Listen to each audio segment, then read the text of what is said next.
Alright guys, next day, next trouble as well. Basically the car is actually, from the inside it's not that bad, but now at daylight I can see lots of trouble what it has from the outside. And before I'm actually going to complain, let me just elaborate what the problem is with this car. So basically I have the feeling that the car has had an accident, because you see the color from the bumper with the front fender and with the general rest of the car is not matching at all. Also, you see here everything like is covered in scratches, not just in scratches but like basically stone chips, and it's starting to rust like quite badly. This lower fog light, I mean, it is definitely it got definitely like kind of flooded, I don't know. Yeah, that's pretty sad.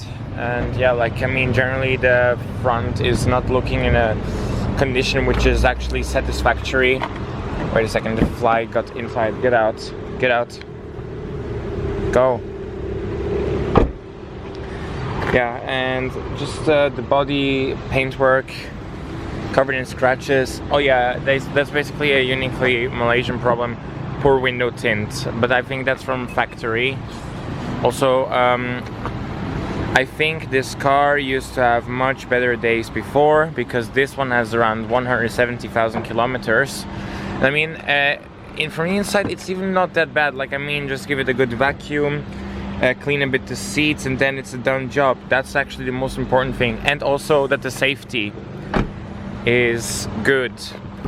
And I actually highly doubt that it will be, because like if this car had an accident and if the airbags didn't get replaced, then GG Liao. But overall this car has not been in a flood damage. Like the rear, the car has no proof of it. Like I mean, I couldn't see anything what it has even remotely related to that.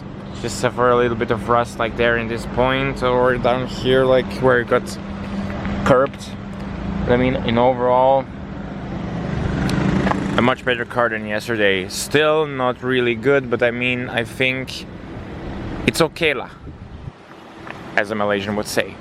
And here is the after condition of the car. So let me open also the boot. As you can see, impeccable. It looks like very clean now.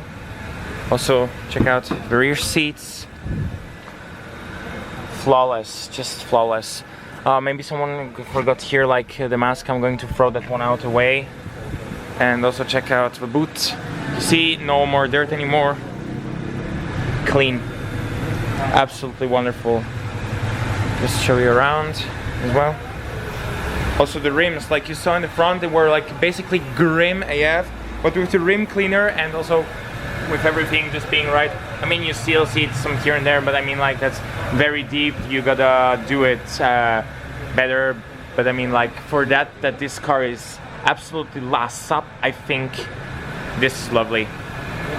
It gives the car a lot more shine. Absolutely nothing to complain. Yeah, that's it with the Bezza. Time to hit the road. I know I didn't say it in the beginning, but I didn't forget it. So thank you, Didrik, for being my executive producer. Without you, this video would not have been possible. If you, my dear viewer, would like to become an executive producer too, check out the first link in the description down below. It will lead you to my Patreon page. The second week of my trip just started, and for that I planned something big.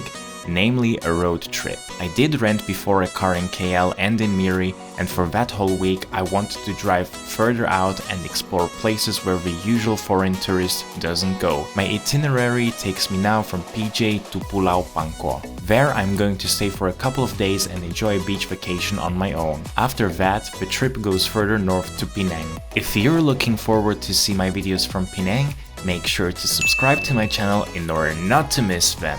Anyway, as I need to use the highways, I have to use the touch and go card to pay the tolls for them. I got sufficient balance, and if you're traveling on the highways, you can expect an impeccable road quality like here on the KL Kuala Selangor highway. However, as soon as you leave it, be prepared to have some rough patches here and there. Luckily, the cars are more on the softer side in terms of suspension, so even this Bezza is quite comfortable to sit in when driving over a pothole. In general, I think that the infrastructure seems to be alright for cars. But what I notice a lot is that Malaysia is mainly built for cars and not for people. There are a few overpasses here and there, but for crossing a street, people take a risk of getting hit by a vehicle on a dual carriageway like here. Also, the trucks here are often of an older manufacturing year, so be prepared to see trucks smoking like crazy when they accelerate. Other than that, you basically drive through small towns and palm oil plantations. The government is trying their best to improve the road quality, and after you leave Selangor and get into Perak, there is a new stretch of the West Coast Highway, which is really nice to drive on too. Hopefully they can finish the highway soon, so that there is a quicker and safer way how to get from KL to Penang or to Pulau Pangkor. Alright, after quite a drive of roughly 3 hours, I managed to get to Marina Island, which is the place where I have to leave the car and go on a ferry. The parking is secured and paying 20 ringgit per day is not bad either. Unfortunately, the ferries are for passengers only, so I have to leave the car for the time being on the mainland.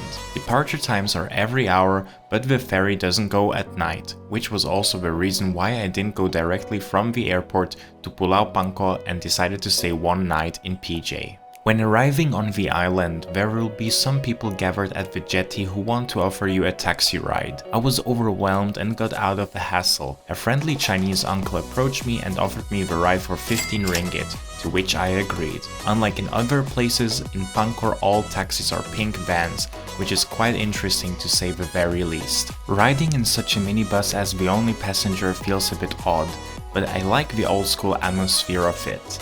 I can already imagine that some people out there who watch this video drove in one of those to school. The hotel I booked for my stay here was apparently one of the few places which seemed to be a proper hotel and not a homestay. The good ratings on booking.com were quite intriguing, and the fact that it is very close to the beach was also a reason why I went for it. Well, I started to regret the decision when I entered the room. The walls had lots of strange stains and the aircon was filled with dust and was dripping some liquid on the wall too. In the bathroom I was truly disgusted by the moldy edges in the shower and around the sink. Despite of the facilities being complete, I had the feeling that the maintenance of that place is abysmal. So right now I'm again at the reception and told them that I'm not really happy with the condition, how my room is looking like. And I demanded to change the room, and I really hope that the room I'm going to get in the third floor will be nicer, like the one where you've seen it, like it doesn't look really too good, and I really do not feel like that this is worth the money what I'm spending here. So I just hope that the room I'm going to get will be a lot nicer. Alright, the guard led me into the room. I mean, of course, it's not in the most perfect condition, but I think like it's a lot cleaner than the one before. So here you cannot really see mold because this one has been already renovated. Also here in the bathroom, like it's much better here, so absolutely nothing to complain, really good. And well, here obviously as well. Now here in the main room, like okay, this one not perfect, but I mean it's tolerable. A little bit stains in the wall as well, but I mean at least the aircon is clean. I mean it's better than the one before because the one here was just dripping and it wasn't really that good. Other than that, I'm really content. Actually, I want to avoid now to film with the G7X because I got a really big problem. The camera got wobbly because there is a screw in the back, or better said there were supposed to be two of them. But for some reason one got already lost, that's why the camera was already wobbling, but now the second screw is getting loose.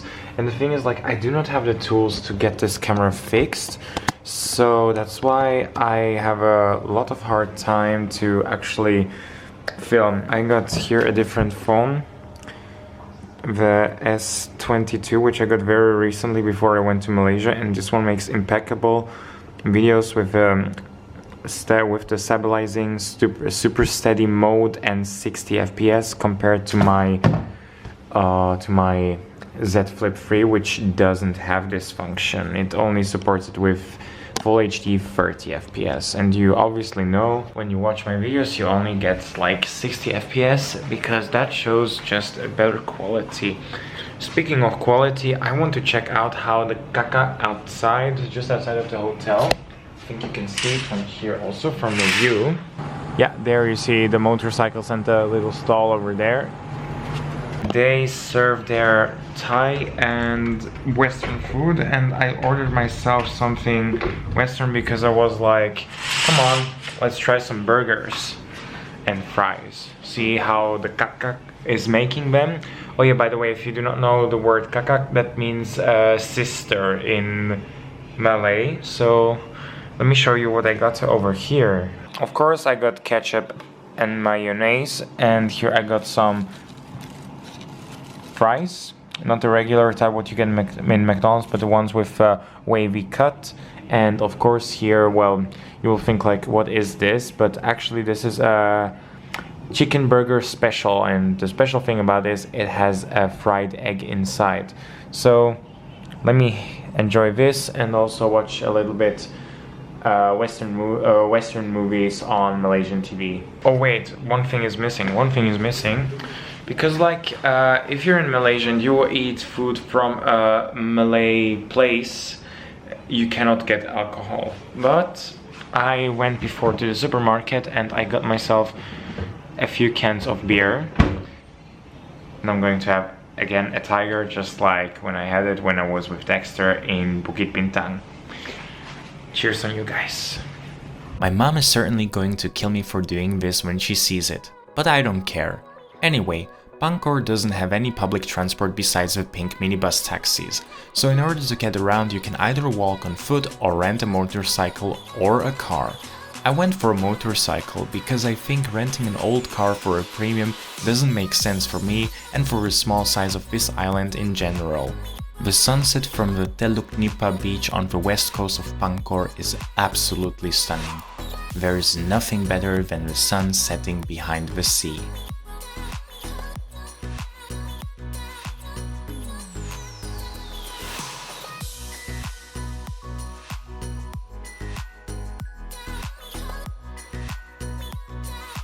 Okay, so I'm right here at the Chinese restaurant. While I'm here waiting for my food, I got here my Coke in a glass full of ice. This is it, and I ordered some fried squid. I hope that the squid will be really delicious because it's a seafood restaurant after all. Gonna enjoy some kopitiam from atmosphere with some really nice seafood.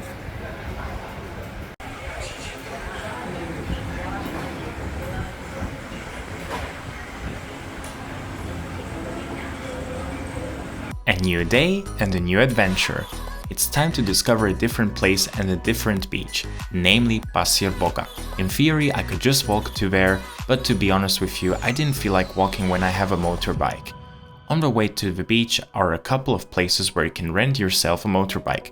For a manual one, it's 15 ringgit per day, and for an automatic like mine, it's 20. Unlike in other places where I've been in Europe, it's a huge bargain. But please be careful with the bike you take and check whether the tires, brakes and lights are good. The people who rent it out won't check your license and give you any details about insurance, which means be double careful when you're driving it. One thing what struck me with surprise is that the beach is absolutely empty. I honestly don't know why it is like that, but for me it seems like a paradise where there is no one who bothers you. Let's take the fake GoPro and go for a swim in the sea.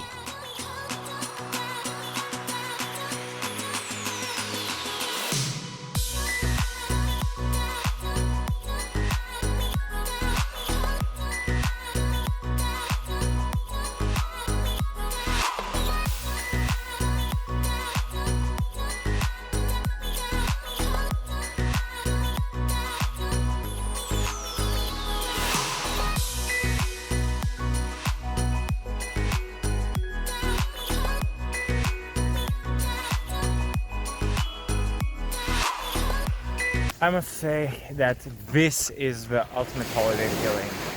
A sun hat, sunglasses, crystal clear water. Well, I mean, the water could be better, of course, and the sunshine right above you. Equator sunshine. I mean, I never experienced that. I've never been to a tropical country before, but I seriously enjoy it because, like, this is something what normally you do not experience often if you're from the west, unless you have a lot of money. Malaysia is just beautiful, absolutely beautiful. Just enjoying those rocks here, walking on the beach, seeing hornbills, a few turtles here and there, and maybe wait. Let me check this out. What is this in the background? What have you lost here? Why are you chasing me everywhere on trips wherever I go? Like, dude. I mean, look, I better leave you here before you're chasing me even when I go up in space.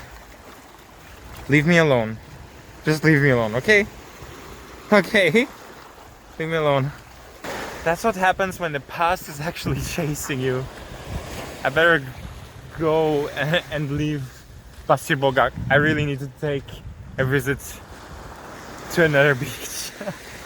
As I mentioned before, Pulau Pangkor isn't particularly big, so driving around the island is a quick and fun affair. Apart from hotels for tourists who come for a weekend getaway, there are lots of duty-free shops scattered around the island. However, they don't sell any alcohol and tobacco for cheaper prices, but instead they sell lots of other things which are highly taxed in Malaysia, such as perfumes, chocolate, sweets, and household goods. On the east coast you can already see that it is less touristy and that the road is a lot narrower too. It feels like a small village where there are many small businesses and houses built very close to the road. Honestly, I can't imagine driving on that road with a car when it is so narrow. It's the first time for me that I'm in a tropical country, and the fact that I'm driving here through a jungle is super exciting. On the north coast it is probably the calmest compared to the rest of the island, but it isn't any less stunning in terms of beaches and views compared to the west coast. In general, I get the impression that the whole island is a big kampung, which means village in Malay. It gives you the laid-back vibes, where the pace of the area is much slower compared to KL. The hotel where I'm staying at also offers a pool in the backyard, so it's time to do a little pool review. At the first glance, the pool area looks pretty nice and there are also showers provided. However, that's where the good things end. Despite of the hotel being a rather new one, the pool is not very well maintained. The water is murky and the tiles don't seem to be clean either. After a few minutes I left in disgust and started to regret booking that hotel, because it wasn't really that cheap to stay at in the first place. Instead of further torturing myself with the hotel, I went to the coral beach just a bit up north from Teluk Nipah. Unlike elsewhere, you really got here quite a few people enjoying the beach and going for a swim. It's safe to say that this is obviously my favorite beach, because it just seems to be the place where you can have the tropical beach vibes without the mass tourism. So I'm enjoying myself having a tiger here on the beach. Here's my stuff. And there is a sunset here at Teluk Nipah.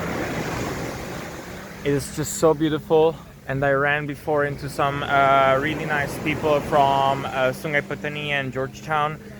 Tomorrow I'll be going to Georgetown. I'm really looking forward for this. So far I'm really enjoying my stay here in Pulau Pangkor, and I must say it's a very beautiful island. Really lovely people. I mean, the beaches could be cleaner and also the water could be also a bit better, but I mean, it's the atmosphere here. Like, I mean, it's something what I've never experienced before. And I must say, Malaysia is great. I cannot emphasize more on it, because like this place is just offering so many things for everyone here. So let's enjoy the final few moments here in Pangkor.